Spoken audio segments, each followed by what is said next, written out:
Hey guys, James here and welcome back to my channel. Today, obviously, this is a different kind of video. We're not driving a car, we're not out in the hills, but where we are is my home office, my very sparsely decorated home office.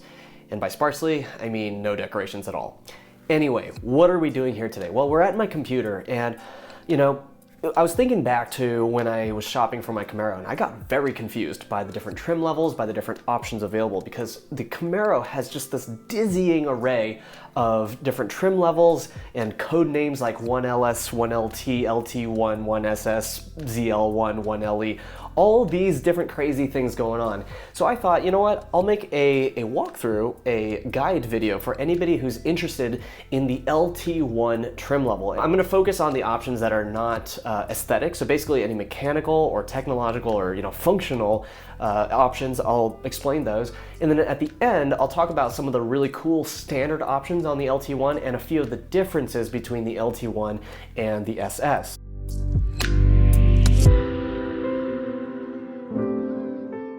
All right, so here we are with the online configurator. Today we're gonna talk about the coupe, right? Not the convertible, because frankly, I'm just more interested in the coupe, and that's what most of you are gonna be buying. So let's go to screen number 2, which is the trim levels. Now, most of these trim levels we're going to ignore. We have the 1LS, 1LT, 2LT, 3LT. All 4 of those trim levels are the smaller displacement engines. We have the 2.0 liter turbo, which is a 4-cylinder turbo, and the 3.6 liter V6. We're not worried about those. We are interested today, in this video, we're interested in the LT1. Now, it does get confusing, right? Because we have the 1LT and then the LT1, which are completely different trim levels. But, Chevy is the master of crazy alphanumeric codes, so there we are. Then there's the 1SS, 2SS, and the King of the Hill, which is the ZL1. So today we're going to focus on the LT1, and at the end of this video I'm going to talk about a few differences between the LT1 and the 1SS, because those two are probably the models that you'll be cross-shopping the most, right? But let's start here, because one of the most interesting differences between the LT1 and the 1SS is the way the car looks. Check this out. See, the LT1 has this front fascia, right? Keep that in mind. And then you click the 1SS, and it looks completely different, right? This is a totally different look on the front end, and the accent lighting is different. This one has kind of like 2 little hash marks on each side, whereas the 1SS has this long kind of piece right here. And so yeah, really interesting difference there. And in fact, the LT1 has the same front fascia as the smaller displacement vehicles, trim levels. So you go down to 3LT and 2LT and so on, it's the same front fascia. The only difference in the way it looks is, when you go from 3LT to LT1, meaning when you go from the smaller engines to the V8, what happens is, there's 2 things. One is the hood gets a little vent right there, which is very nice, and the wheels go from being 18-inch wheels, 18s, to 20-inch wheels, which look way better on the Camaro. So the LT1 does look better than the smaller displacement trim levels, but interestingly enough, it is the odd one out here when it's placed next to its SS brethren. But what's actually super interesting also is that the ZL1, once again, looks totally different. It has this look instead.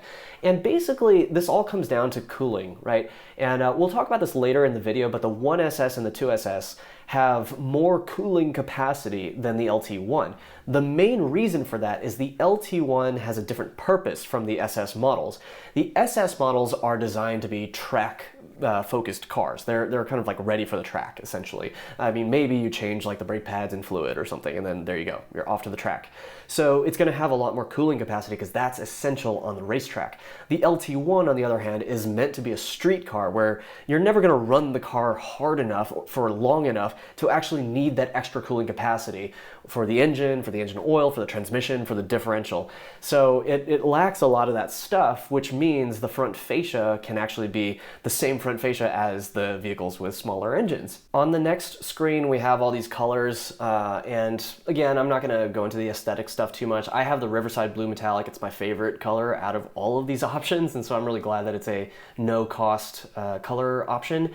And I think it's really cool that Chevy only charges like up to $500 for special colors. I mean, this is not like Porsche where it's like, you know, it can be like $7,000 for like special colors and things like that. So anyway, I appreciate that, Chevy. And then for the interior, yeah, just really quickly, I have the jet black seat trim.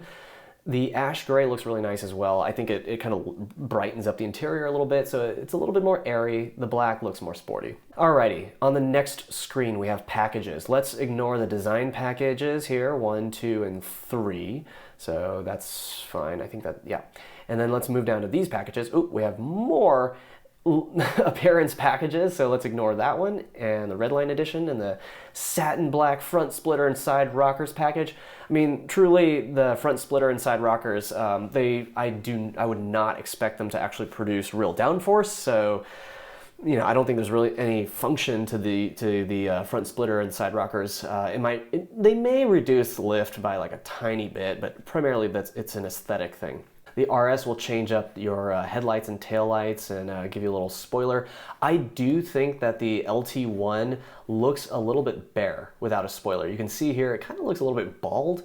So whatever LT1 spec you choose, I do recommend getting it with a spoiler. In real life, I think it looks even more, the baldness of the trunk lid is even more pronounced. And so I'll go into my options later, but I have a small spoiler back there.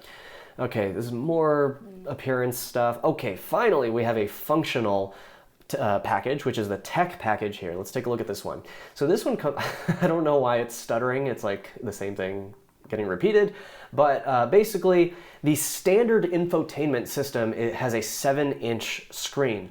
And this tech package bumps you up to an 8-inch screen, and it also adds a 9-speaker Bose audio system. The standard speaker system is 6 speakers, so pretty basic in this day and age. Now, from 7 inches to 8 inches sounds like such a small difference, but it makes a big difference. So here's the standard screen. I'm going to enlarge this so you guys can see. You can see how this 7-inch screen really does not fill out this bezel very well. There's a ton of just weird, like blank looking plastic around it, right? It looks kind of weird.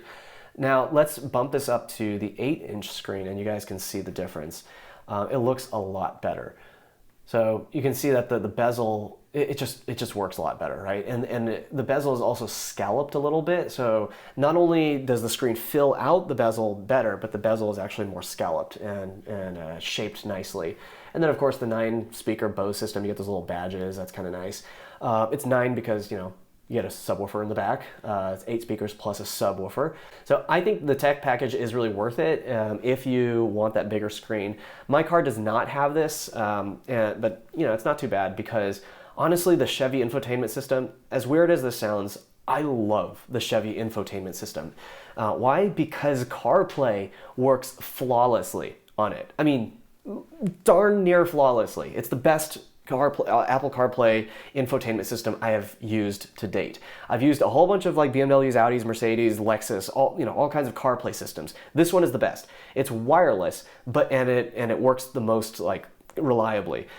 In pretty much all the BMWs and Audis that I've driven, there's always some kind of glitch with the wireless CarPlay system where for example, sometimes the audio will clip out for like a split second and then come back, or it disconnects and it's like really impossible to get reconnected. The Chevy infotainment system, once it's connected, it stays connected to CarPlay. And sometimes, very occasionally, it fails to connect to CarPlay, but it's really easy to get it to work. All you do is you hit the CarPlay button on the screen, and then your phone is listed there. You hit the name of your phone, boom, it connects every single time. Like seriously, bravo to Chevy for making even their base infotainment system have wireless CarPlay and the fact that they made it really flawless. So tech package, I think it's pretty optional. I probably would have gone for it if there was 2 identical cars, one with the tech package. I'd probably take the tech package, but I'm not losing sleep over the fact that I don't have it. Well, let's leave it on there just to make our configuration here a little bit prettier on the interior. Okay, so this one's just appearance packed, whatever. Lug nuts, yeah. Floor mats, okay. Satin black appearance package. This is the one that I've got. So this adds some really, okay, I love the little spoiler back here. You can see it just tapers up perfectly, right? It just adds that tiny little bit that this car needs at the end. What I don't like about the satin black appearance package is these mirror caps. Unfortunately, they look really cheap because, you know, it kind of reminds me of like a 1998 Toyota Corolla CE, which is like the base, you know, stripper model, and they had just had like black plastic mirror caps instead of body color. It reminds me of that, very unfortunately, right? I kind of wish that my mirror caps were body color, but it's okay. It's quite all right. So on we go.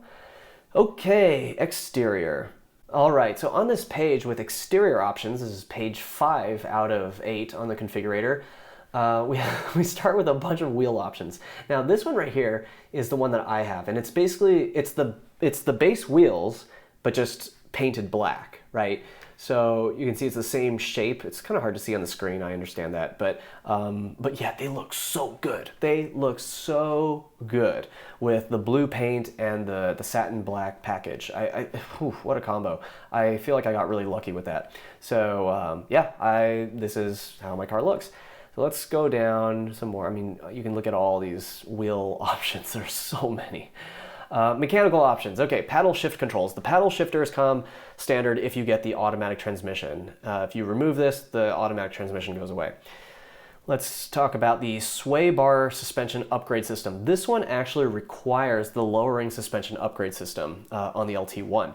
The LT1 does not offer the option of the magnetic ride control or the 1LE suspension package. So your only option to improve the I shouldn't say improve, I should just say, you know, I don't know, upgrade.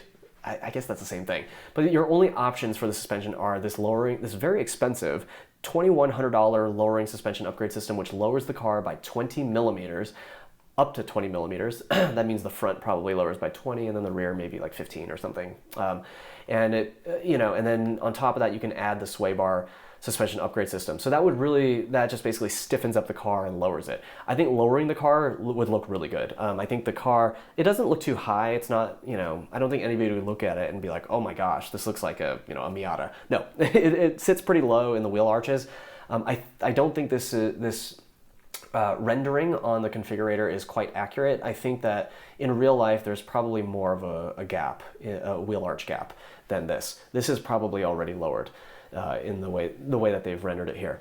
But yeah, if you want to lower it, that's cool, but honestly, it's super not worth it, because if you want to upgrade your suspension, I feel like there are better ways to do it. I would probably just go aftermarket, like Öhlins Road and Track, and probably spend a similar amount of money, but get like truly like one of the best of the best, right? Rather than this, gosh knows what brand this is. It's just, I don't know, it seems a little crazy to me. So I would not do this, this combination of suspension. Anyway, next we have the strut tower brace in black. So what does this thing do? Well, the strut tower brace basically connects the tops of the strut towers. So the strut towers are, if you like have a cutaway view of the car and you're looking from like the back of the car to the front, or from the front to the back, doesn't matter. Here are like the strut towers, and they're connected at the bottom by like the chassis down here, right? So when you're cornering, everything flexes a little bit like this. And what the strut tower brace does is it completes the box, right? So then it becomes a full rectangle, and it becomes much more rigid, essentially. Now, so you can see it increases the lateral stiffness 47%, whatever that means. I guess 47% less flex, perhaps. And then what it does, the primary function of a strut tower brace is to stiffen up that front end such that you get better steering response. But strut tower braces generally don't do a whole lot. They're much less impactful than like sway bars, for example. So it's mostly for looks. Okay, let's talk about the Chevrolet Performance brakes here. So one of the best things about the LT1 is that it comes with Brembo calipers up front. They are 4-piston calipers up front.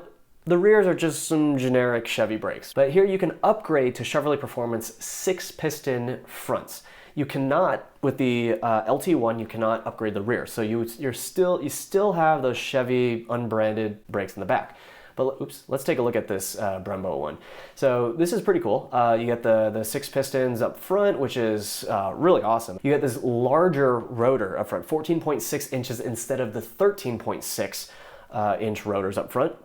And it has this, it's like these Duralife rotors, whatever. It's like basically it means that there's a harder surface so that it's more durable and it'll stand up to more abuse basically on the track.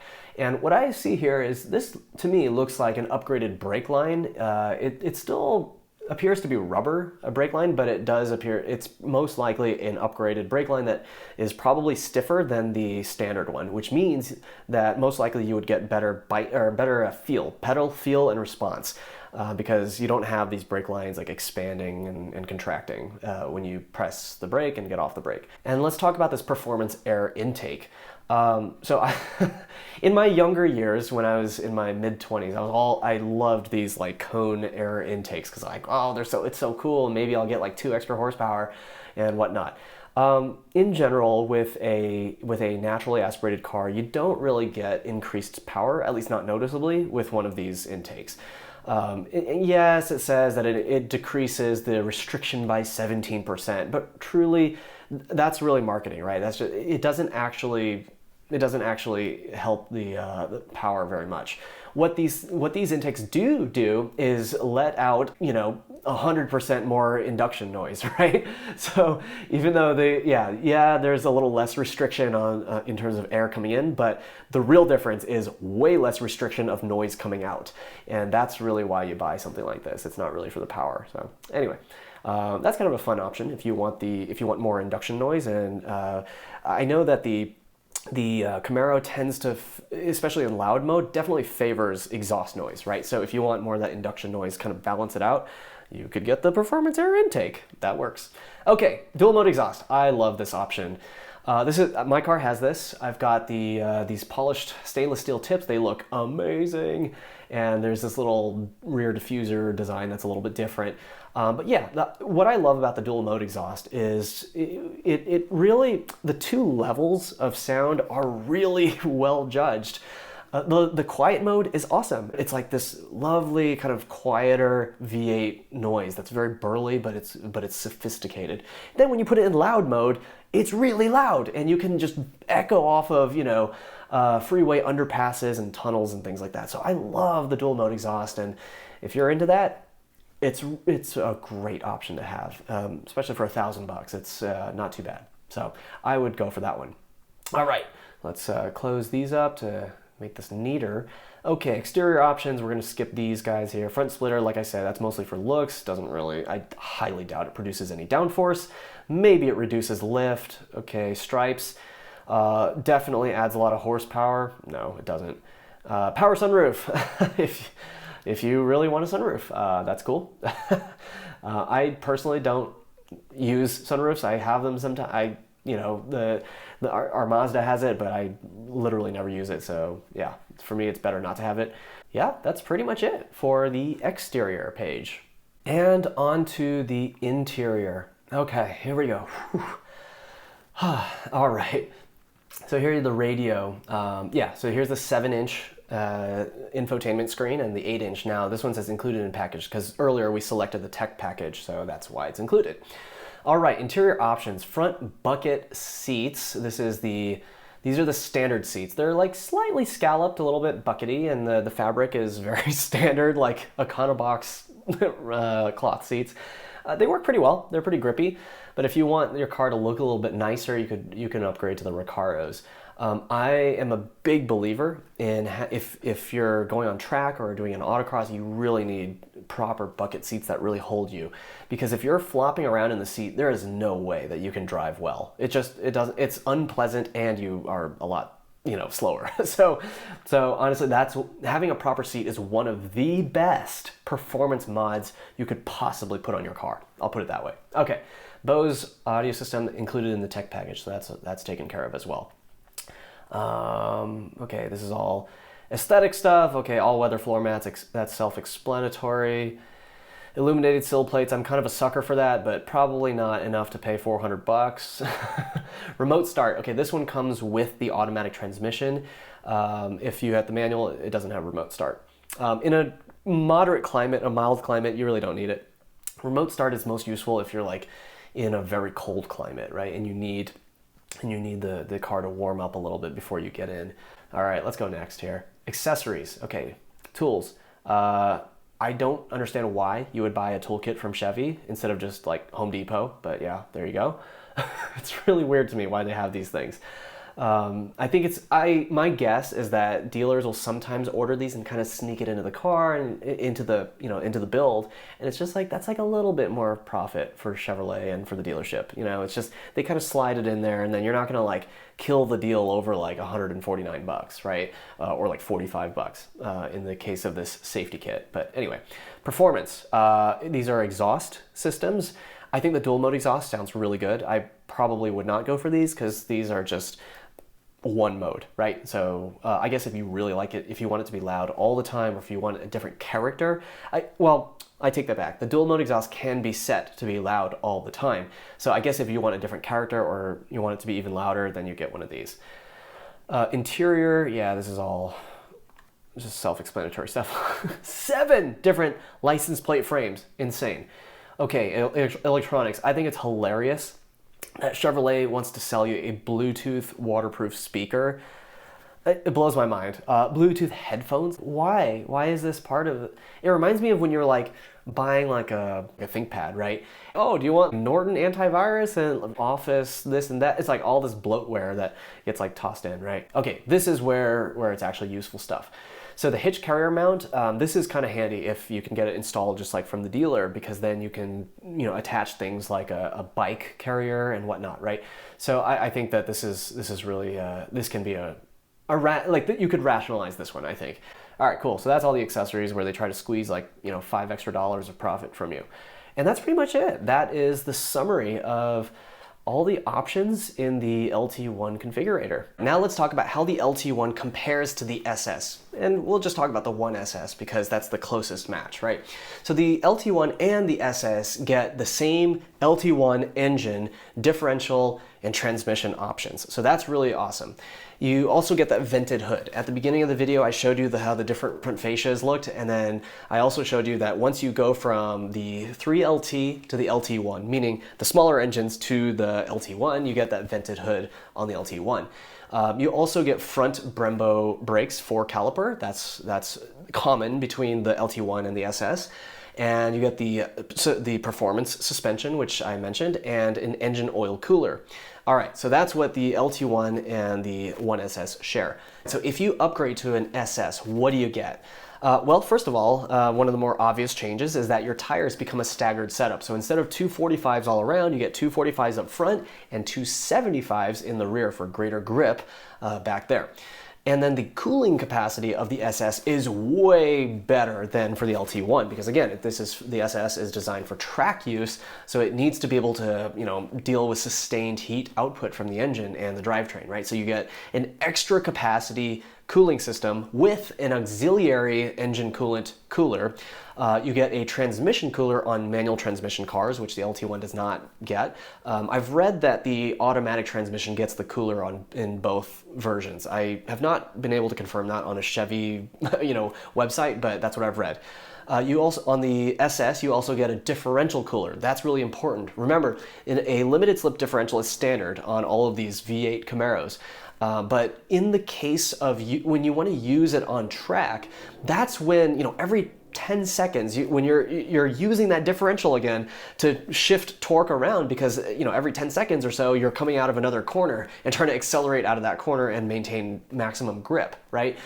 So the differential gets a lot more use, or the limited slip diff gets a lot more use in an SS model that's used on the track versus like an LT1 that's on the street or just serving as a drag strip build.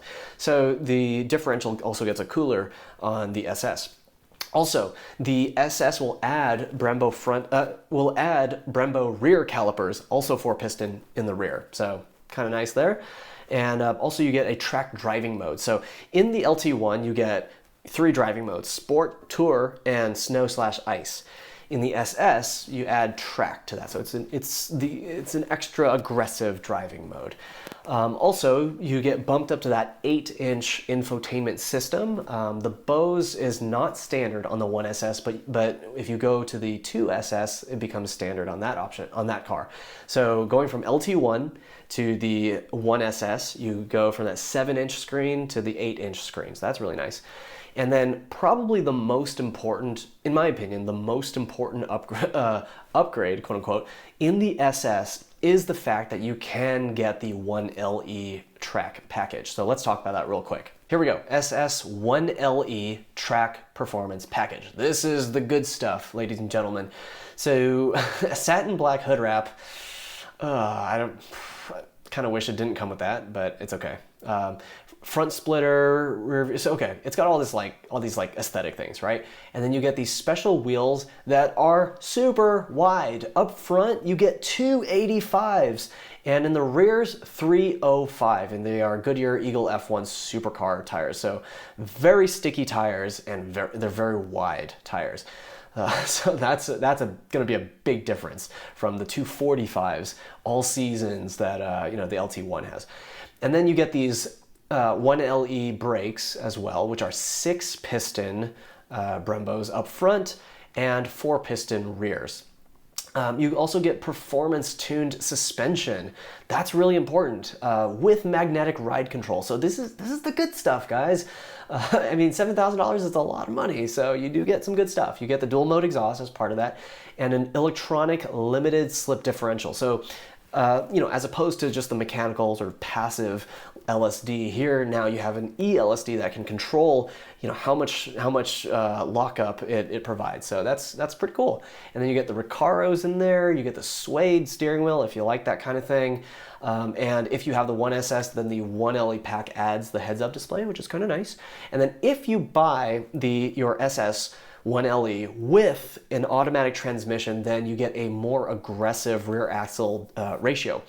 Basically, I think the standard is like 2.73 or 2.77 or something like that. So this is just slightly more aggressive, meaning effectively the car is geared just a little bit lower, meaning you get better acceleration, slightly worse fuel economy. But yeah, so this 1LE track performance pack is the real deal. And man, look at those wheels. They look sick. So moving up to the SS gives you access to the 1LE track performance package. And that's probably one of the best reasons to get the SS. With all of that said, now my voice is super hoarse because it's so insane how many different trim levels and options Chevy has. And today we were really just focusing on one trim level out of the, what do they have? 1LS, 1LT, 2LT, 3LT, LT1, 1SS, 2SS, ZL1, right? 8 trim levels. And today we just focused on one and how it compares to the most similar one to it. And my voice is hoarse, but I hope this video is helpful to you. I know that when I was shopping for the Camaro, I was totally overwhelmed by all the information, all the crazy stuff that was going on. And even the Chevy salespeople I talked to on the phone, they were super confused as well. So I hope this video helps you know what you're looking at so that you can shop more easily. If you liked this video or you found it helpful, if you could do me a favor, hit that like button down below. It really helps out my itty bitty channel. It also helps the YouTube algorithm realize, hey, this was a useful video, and it can show it to other folks who are, interested in or in the market for Camaros. And if you're not subscribed yet, hit the subscribe button down below because I've got a lot more content coming out on this Camaro LT1. I've got this car for almost 30,000 more miles on this lease, so plenty of time and mileage to go. So I will keep you guys updated on what's going on there. And I also have other car reviews too on my channel. I rent cars or borrow cars and do all kinds of fun reviews on those as well. So hit the subscribe button. Thank you so much for sticking around until the end. Again, my name is James, and I'll see you in the next video.